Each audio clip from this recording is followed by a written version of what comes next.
So, hello guys. Hello guys sa ating stream. So, hello guys, this is Kabaji. So, pag-uusapan natin ngayon ang about sa alchemy. So, let's talk about this alchemy. So, una sa lahat, ito yung recent update sa August. So, meron siyang ito, parang color game siya actually. May mga elements to. So, these are the elements. Merong fire. About siya sa bonus damage yung red, yung fire. Yung water, damage reduction. Yung purple, PvP or PvE accuracy. Ito naman, yung wind. Sa defense. Yung yellow, yung earth is sa HPMP. So, that's mostly the elements. So, now, pag-usapan naman natin ito guys na mga Philosopher's Stone. So, meron siyang 6 stats, okay? So, we have 6 stats here. So, para ma-unlock mo to lahat, kailangan all same colors must ano yan, kung 6 tong sides, dapat magkakaparehas yan na colors. So, sa page 1 guys, ang merong 6 colors na pwede mong i-slot is itong red and itong earth, so yung yellow. So, yan ang kailangan mong makuha para dito sa 6 stats sa page 1. So, sa page 2 naman, yung water, yung blue, and yung wind, yung green. So, yan ang 6 stats dyan. So, yung sa pag-transfigure naman ito guys, meron dito sa base. So, kukunin mo lang siya sa alchemy merchant. Then, dito sa merchant na to guys, meron siyang gold and merong morion. So, it's up to you guys kung alin ang gusto nyo dito. Pero, for me, kung ako sa inyo guys, as F2P, you should go with gold na lang. Ito siya. So, daily, 3 siyang primal essence. So, this one. Meron din naman yan, 3 more yun for this one para makapag-unli reroll kayo. Kaso, yun nga, magastos talaga yan.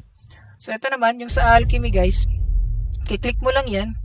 Then transfigure. Tapos pag mayroon ka dyan, i-transfigure mo. So, random to guys. So, tulad nito, ito di ba nasira ko siya. So, pag transfigure mo yan, mag-iiba yung kulay niyan. Ang problema, pag nagalaw mo na yung magandang stats, like meron siya sanang 3, tapos naubos mo na yung last mo na to, nagalaw mo ulit, naging wala nang match, lugi ka doon. Delay yung progress mo doon. So, much better guys, ipunin nyo yung alchemy nyo, yung primal essence. Okay, so another tip guys is dito sa web shop, meron tayo ditong mga budol, pwede, mga diamonds ang gamit. Etong crow, everyday guys, kunin nyo to. Ito.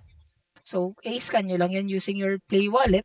And this one naman, yung sulit dito, 5 crows lang siya, meron ka ng 6 times 66, so 22 ng etong element na gold and yung dazzling element. So, other than that, mostly yun lang naman guys yung ating elements. Merong combined din to guys. So, if marami kayong extra, pwede kayo mag-combine guys tulad yan. Okay? So, ganyan lang yan guys. Tapos convert, if meron kayong chaos fragment, pwede kayo magpalit ng stats tulad nito. Napapalitan yung stats if meron kayong chaos fragment. So, saan siya nabibili? Meron dito sa pass, alchemy pass. So, nakuha ko na siya. Wala na ako ditong iba. Then, meron din naman dito. So, sa product, sa normal, 100 diamonds lang naman yung case fragment, guys. So, I think that's it for alchemy, guys. So, that's most of my strategy, guys, is just hoarding. Mag-ipon muna kayo ng primal essence. So, then, once na meron na kayong enough, at least mga 10, or madami na yun, 10. Saka may transfigure. Yung pag-save kasi dito, guys, 1 million gold to eh. So, medyo ma-half-day talaga siya. So, yung pag-load, meron naman tong slate, kasi yun nga, kailangan mo na naman yung i-farm. So, meron naman ditong nakuha ako guys, sa event yun guys, ito. Kinuha ko na lang to. So, ito lang naman yung kailangan dyan. Nakuha ko yan sa event, dito din yan sa spell infuse. So, yan, dali natin yan guys. So, I think that's it for our alchemy discussion. Thank you guys for stopping by. This is Kabaji signing off. Peace.